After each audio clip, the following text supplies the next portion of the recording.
have the time and take a stroll in your mind.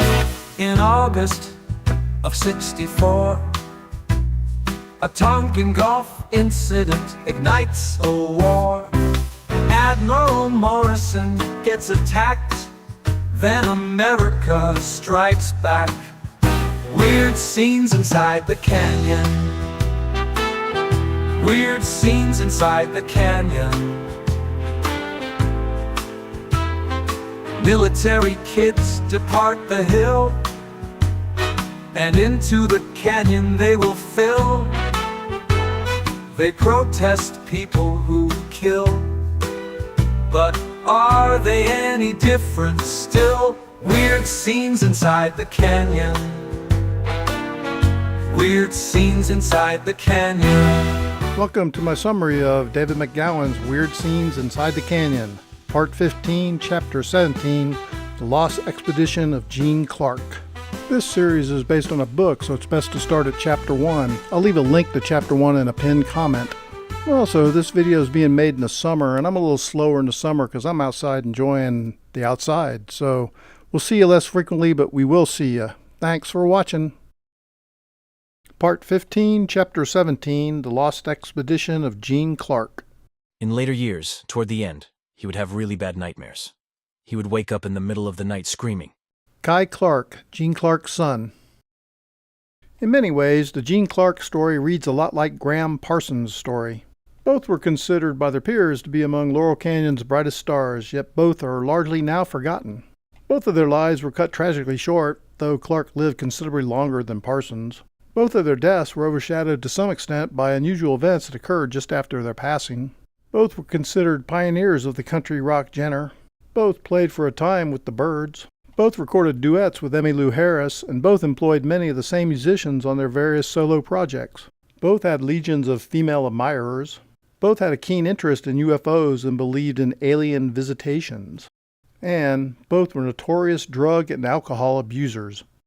Harold Eugene Clark was born on November 17, 1944 in Tipton, Missouri, even though the year of his birth was frequently reported as 1941. It seems quite likely that Gene Clark himself was the source of that erroneous biographical detail, to avoid questions about the fact his alleged father was actually overseas for all of 1944. Tipton is a small town, the kind of town where everyone knows one another by name. In fact, Tipton is kind of like a big park where the same oversized family reunion is held every day of the year. As Bonnie Clark LaBelle told Arthur John Anarson, "When I was in Tipton, Missouri, the year my grandfather died, in 1954, I found out I was related to almost everyone in the community. Everyone had married people they knew through the various families like Faherty and Summerhauser. I couldn't throw a stone without hitting a family member." Tipton was founded by Mr. William Tipton Seeley, a rather wealthy and influential gent who opened a general store circa 1830. A community soon sprang up around his store, as tended to happen in those days, and Seeley named his new little fiefdom Round Hill. A decade or so later, in the 1840s, a group of German immigrant families arrived in the area. The Neufers, the Lutzes, the Kammeriches, the Schmidts, the Hohens, the Schrecks, and the Summerhausers. Those families proceeded to intermarry to a rather extreme degree. In the 1850s, Seeley lobbied hard to have both the Pacific Railroad and the Butterfield Overland Mail route pass through his little kingdom. Those efforts proved successful, though the railroad was routed a few miles north of Round Hill. Around that new railroad station was born Seeley's second town, tiny Tipton, where Gene Clark would spend the early years of his life. Meanwhile, just before 1800, a group of Irish families led by Mr. Edmund Faherty settled in southwestern Illinois. In addition to the Fahertys, the group included the Whelans, the O'Haras, and the O'Neills. These families also proceeded to intermarry. Some factions of the family eventually crossed over the border into Perryville, Missouri, where they became slave owners. On a personal note, my parents lived in Perryville, Missouri, or outside of it in a farmhouse in the late 70s, early 80s, so I'm somewhat familiar with the area. James and Helena Faherty split from the rest of the Missouri herd and moved to Cole Camp, not too far southwest of Tipton. According to chronicler Arnarson, the move was recommended by a priest who feared too much inbreeding among the families. Before long, the Fahertys and the Summerhausers were intermarrying at a furious pace. According to Bonnie Clark, the Faherty and Summerhauser families had double cousins going on. On the summer solstice of 1920, Rosemary Somerhauser Faraday gave birth to Mary Jean Faraday, Jean Clark's mother. After completing elementary school, Mary Jean was sent away to work as a domestic servant for an unnamed wealthy family living near Kansas City, Kansas. The Depression years were pretty rough from what I hear, but selling off your barely teenage daughter seems a bit harsh. The other half of Jean Clark's family tree is curiously enough shrouded in mystery and secrecy. Unlike the Faraday's well-documented family history, the lineage of Jean's father, Kelly George Clark, is far more murky and mysterious. The only fact that is known is that Kelly Clark was born on November 11, 1918 in Lexana, Kansas, and that, according to family lore, there might be Native American blood in the family tree that has been concealed. Or maybe Pop Clark's history is murky for other reasons. What is known is that Kelly Clark apparently quit high school and went to work for the parts department as a groundskeeper. While tending the grounds at the Milburn Country Club, he met a young Jeanne Phaetry who apparently was taken there frequently by her employers. Because most wealthy people, it seems reasonable to conclude, take their young servants with them to the country club. After a relatively brief courtship, the two married on May 29, 1941, and promptly started a family. Bonnie Clark was born on March 13, 1942, just over 9 months after the couple exchanged vows. Kelly Catherine was to be the couple's second child, but she was, alas, reportedly stillborn on the summer solstice of 1943. Nothing suspicious about that, nor about the particular fact that while Jean and the other members of the family would be laid to rest on the Somerhauser family plot at St. Andrew's Cemetery in Tipton, Kelly Catherine's is a solitary stone at the far south end of the cemetery. A few months after Kelly Catherine Clark's curious death, Kelly George Clark was called up for radio and gunnery school. Following training, he was assigned to a unit that served as General George Patton's mop-up crew. By May of 1945, immediately following the fall of the Third Reich, Clark was in Berlin. Meanwhile, the third Clark child, Jean, was born in November 1944. Officially, Jeanne Clark was impregnated while her husband was briefly home on leave, presumably in February of 1944, although it seems very unlikely that he would have been home at that time. In any event, Jean spent the first years of his life in the house on 304 Morgan Street, directly across the street from a funeral home. Kelly Clark returned home at the end of World War II and promptly impregnated his wife once again.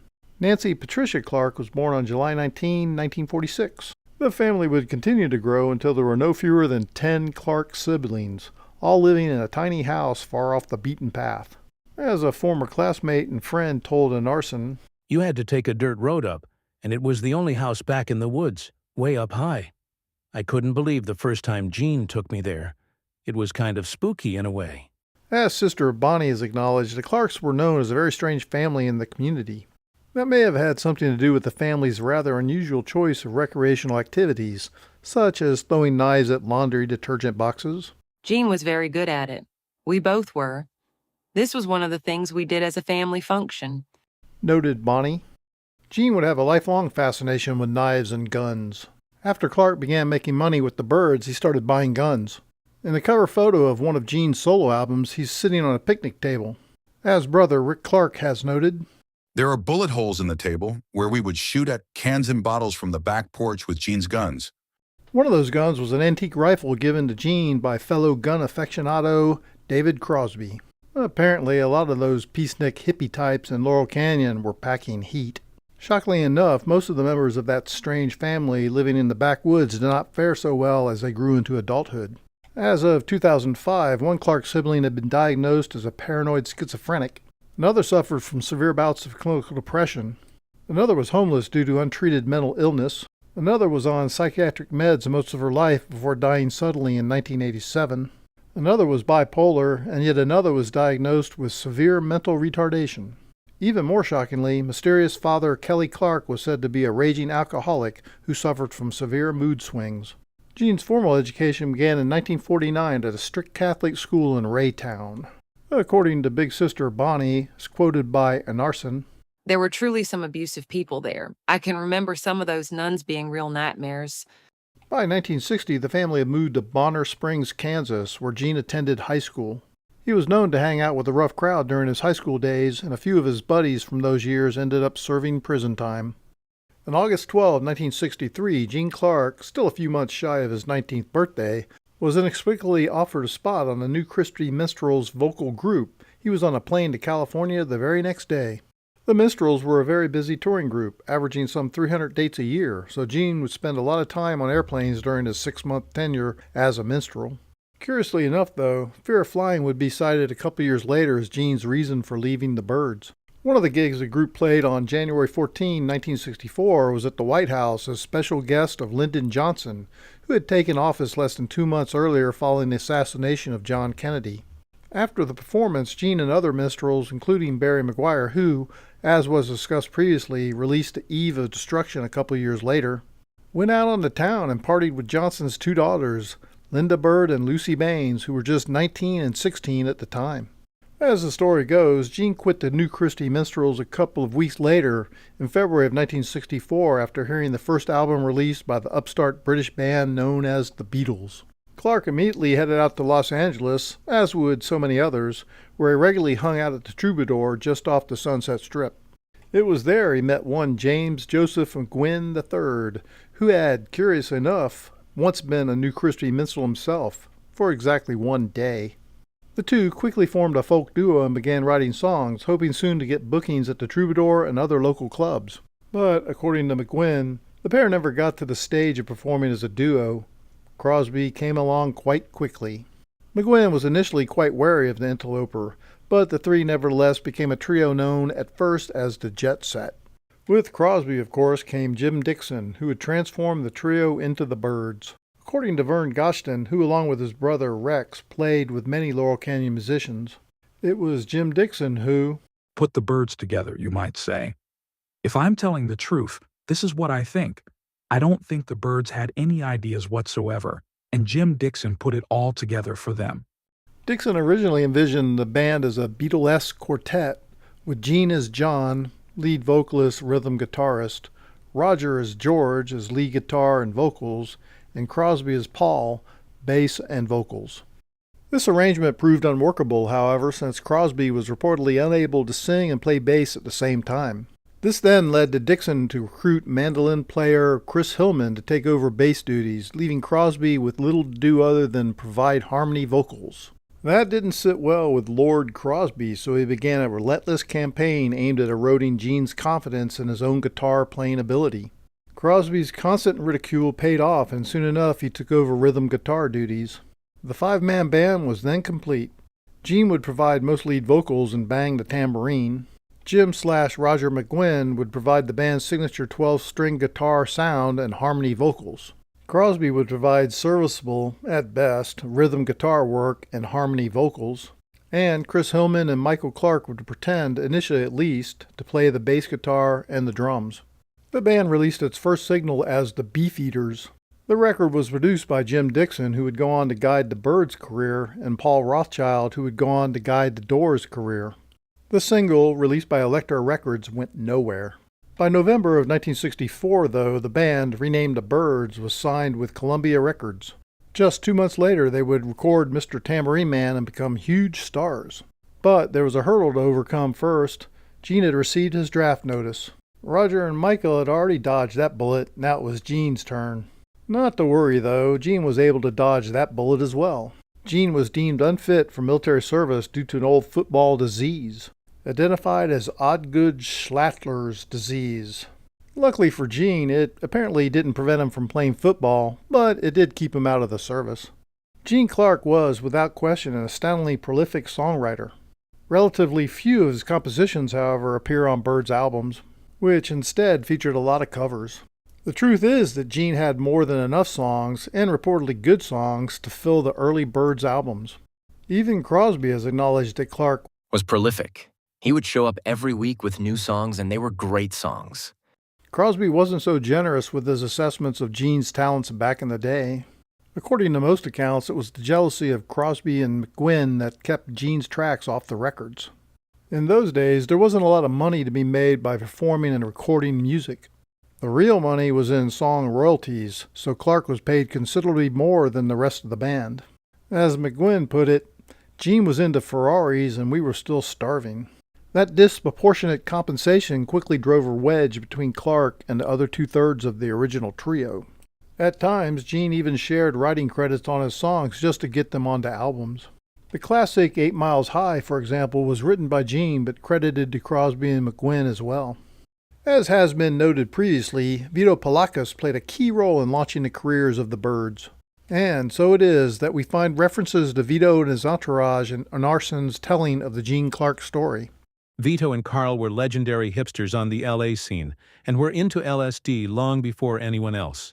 It was at their studio that Gene believed the Byrds truly found their magic as a group. According to Morgan Cabot, the son of Oscar-winning screenwriter Frank Cabot, they had this group of hippies before that term came into use. Somehow they had hooked up with the Byrds. When the band launched its very first national tour in July of 1965, along for the trip were LA scene makers Vito and Carl, and their entourage of crazed hippie dancers whose uninhibited gyrations caused quite a stir in the heartlands of America. Narson's account, although is not quite accurate, Vito stayed home while First Lieutenant Carl Franzoni led the faction of the troupe that hit the road with the Byrds. Assisting Franzoni was Byrds roadie Brian McLean, who shortly thereafter would beat out Mansonite Bobby Beaujolais for the rhythm guitarist position in Love. As troupe dancer Lizzie Donahue would later recall, many of those in America's hinterlands thought we were from outer space. In Paris, Illinois, they actually threw us off the dance floor. Gene Clark would state that the band could have played out of tune all day, because nobody ever heard us anyway. According to many accounts, the band oftentimes did play out of tune all day and all night as well. When the bands followed up its first national tour with a tour of the UK, the Byrds were not well received. Often, the band would spend more time tuning their instruments between songs than they actually did playing those songs. And by most accounts, the boys made virtually no attempt to forge a connection with the audience. Gene did, though, forge a bond with the Rolling Stones' Brian Jones, whose life would be tragically cut short a couple years later. Sometime after that tour, the members of the Byrds famously met with the members of the Beatles, and they all dropped acid together. Some accounts hold that the meeting took place in the CeeLo Drive home where Sharon Tate would later be butchered, but appears to have actually taken place at another home in Benedict Canyon, one that may have been formerly owned by Zsa Zsa Gabor. Laurel Canyon stalwart Peter Fonda was reportedly in attendance, and legend holds that it was he who supplied the very high John Lennon with the line, "I know what it's like to be dead." In March of 1966, a press release announced Gene Clark's departure from the Byrds. McGuinn has alleged that Dixon and co-manager Eddie Ticknor encouraged Gene to split from the band so they could exploit his solo potential. If so, they must have been greatly disappointed since Clark never came close to living up to that potential. One of the first offers Gene received upon his departure from the Byrds was from drummer Dewey Martin, who invited Clark to join the newly formed Buffalo Springfield. Clark declined, choosing to form his own band, the first of which was dubbed The Group. As Narson explains, 6 weeks after rehearsals began, Gene Clark and the group debuted at the Whiskey A Go-Go on June 22nd for a 2-week stand, on the heels of a dazzling 6-week stint by new group Buffalo Springfield. Around that same time, Clark began having an affair with Michelle Phillips, who lived with hubby John Phillips just a couple blocks down the canyon. Following what were reportedly unproductive recording sessions, Gene's first post-Byrds formation broke up. On July 10th, he was signed as a solo artist, and he entered the studio the next month accompanied by Doom guitarist Clarence White, Brian Wilson collaborator Van Dyke Parks, our old friend Glenn Campbell, the ambiguous Chris Hillman, and Vernon Rex Godson, who had gotten their start alongside Chris Hillman in the formation known as the Hillmen. In January of 1967, Clark's first solo album was released as Gene Clark with the Godson Brothers. Like many of the other records that we have stumbled upon while on this journey, some fans and critics regard the record as the first country rock album, released a year and a half before the country rock forays by the Byrds and Buffalo Springfield. The album, unfortunately, was quickly overshadowed by the Byrds' own Younger Than Yesterday, which Columbia released just 2 weeks after releasing Gene's solo effort. By March of 1967, Clark had put together a new version of the group, which debuted at the Whiskey with Clark, Clarence White, and 2 members of the Mamas and Papas touring group, whom Gene had met through his paramour, Michelle Phillips. At the tail end of 1967, Gene briefly rejoined the Byrds, replacing the fired David Crosby.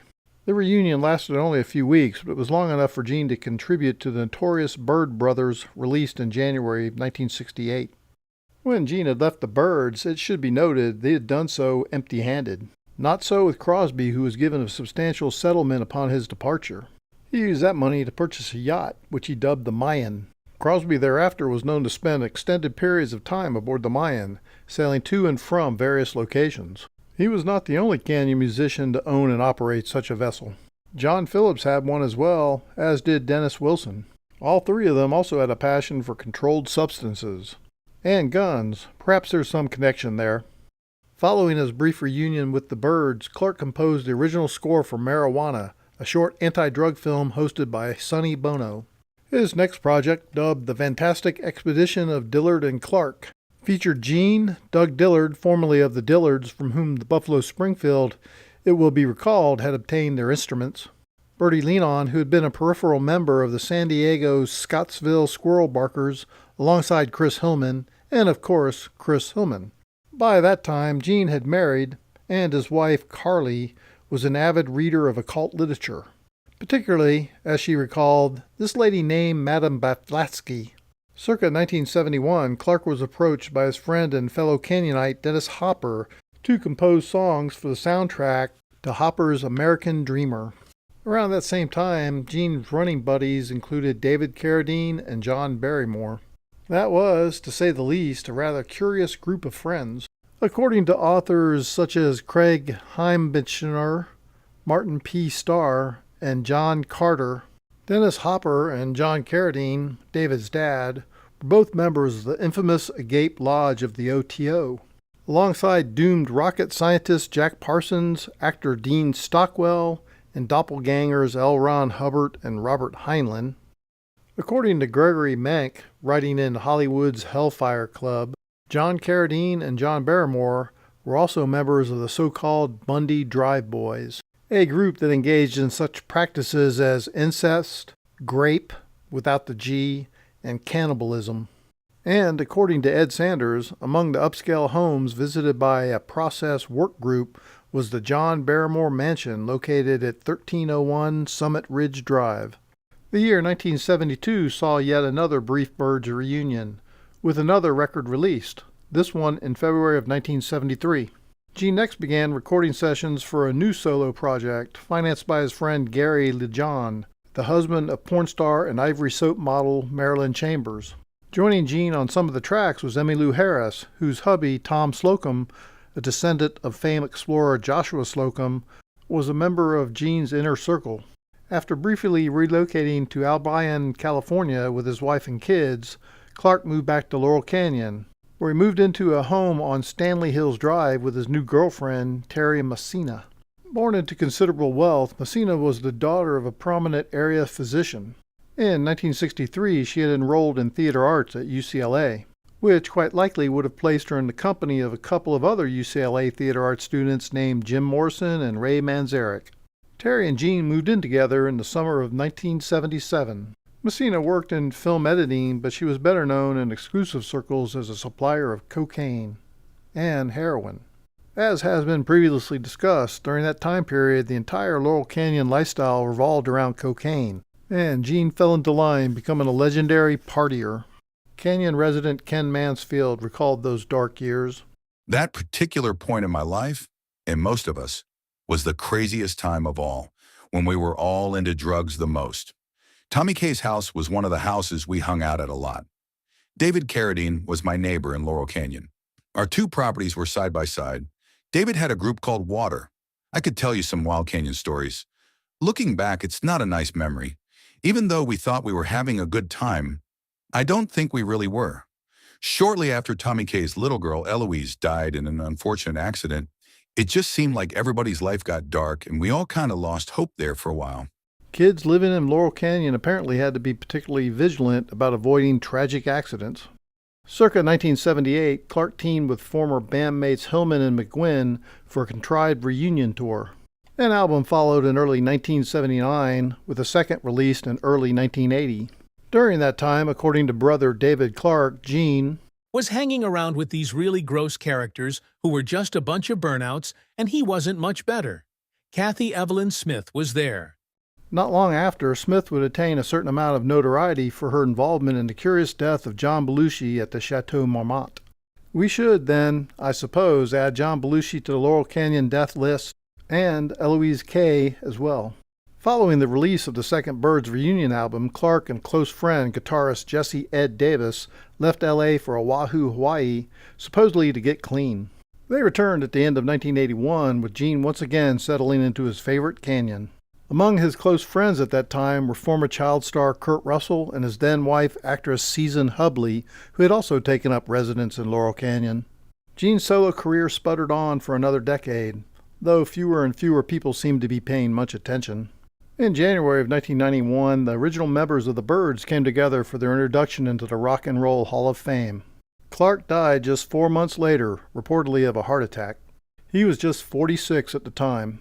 The circumstances of his death remain murky to this day. As Anarson has noted, What transpired over the last 3 days of Gene's life remains clouded by controversy.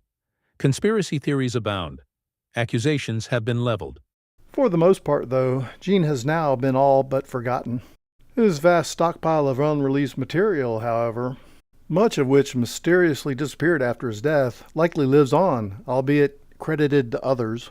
According to Narson, Clark had been fighting to stay sober, but it is agreed that he began drinking again on the evening of Wednesday, May 22nd. What happened next depends entirely on who is telling the story. One witness claims he searched the house for drugs and did not find any, contrary to claims by others that drugs and drug paraphernalia were present in the house. There are those conspiracy theorists who continue to insinuate that drugs and certain characters were indeed present that night, and that Gene's death was a result of misadventure, necessitating a panicked cleanup campaign that morning. There were apparently numerous people present at Clark's home on the morning of May 24, 1991, as Gene lay dead on the living room floor. One of those people was Saul Davis, who took it upon himself to contact the media with the news, another bone of contention with some, given that Saul was not serving as Gene's manager at the time. Another was the manager of the property, identified as Ray Berry, who had served during World War II in Special Ops. While people milled about the house, arguing over the spoils, Gene's body continued to lie on the living room floor, face up. Days later, David Carradine caused quite a stir at Gene's open casket memorial service. Former bandmate Pat Robinson remembered it well. When Carradine came up, he wasn't as much drunk as he was on acid, I think, and his girlfriend and business manager at the time was there with him. And we're standing there, and Carradine says, "You cocksucker," and grabs Gene by the lapels. When you pull somebody up from a coffin and they have nothing inside for guts, they bend higher up. It was really shocking to see that. And Carradine goes, "You pissed on my daughter when she was 13. And he said it pretty loud, and then he says, "I saw him snicker, boys, heh heh." Oh man, that was weird. Perhaps weirder still is that many of those that were in attendance remember hearing something a little different. "You fucked my daughter when she was 13. Maybe Carradine had mistaken Clark for a Roman Polanski. Or maybe that's just what everyone was doing in Laurel Canyon. In any event, none of the original members of the Byrds bothered to attend the service. Afterwards, Gene was laid to rest in tiny Tipton. It should be noted here, before concluding this chapter, that there is very clear indications that Gene Clark suffered from a rather serious dissociative disorder throughout his adult life. As far as can be determined from the literature, he was never diagnosed as such, but comments made by his bandmates and family members are quite revealing. One such bandmate, Pat Robinson, has described how Clark Used to slip into these dream states, which I thought was really amazing. He'd go into these dream states and lay down on the couch and go, "I'll be right back, Patrick." Another, John York, has said that Gene had these multiple personalities. Yet another, Bernie Ladon, remembered that Gene would often appear to be completely out of it. And he'd say, "Hey, Gene, what are you thinking?" And he'd go, "Huh?" Like he was being brought back to reality. Gene's sister, Bonnie Clark, also noted that there was more than one version of the troubled singer-songwriter. There was this persona, and the rest of Gene was somewhere in there. He was hard to get to know. He could be very warm and loving, but that could change in a heartbeat. Chronicler John Anarson offered the following summation. It is often difficult for those who knew him, even family members, to reconcile the two Gene Clarks, the cheerful, engaging, yet shy loner with the vibrant imagination, and the frustrated, moody recluse, who was sometimes prone to violence. And with that, we complete Part 15, Chapter 17, The Lost Expedition of Gene Clark. Thanks for watching my summary of David McGowan's Weird Scenes Inside the Canyon. It seems that just like Graham Parsons, that Gene Clark had the music inside of him. He was a very talented person, but he had a lot of demons inside of him, and maybe a bit of inbreeding, I think. Oh, and that party monster, it gets a lot of people. I've seen it. Thanks for watching, and we'll catch you on the next episode.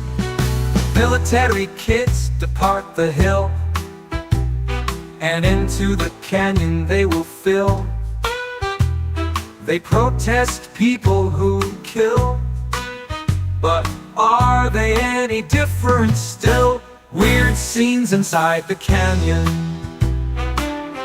Weird scenes inside the canyon.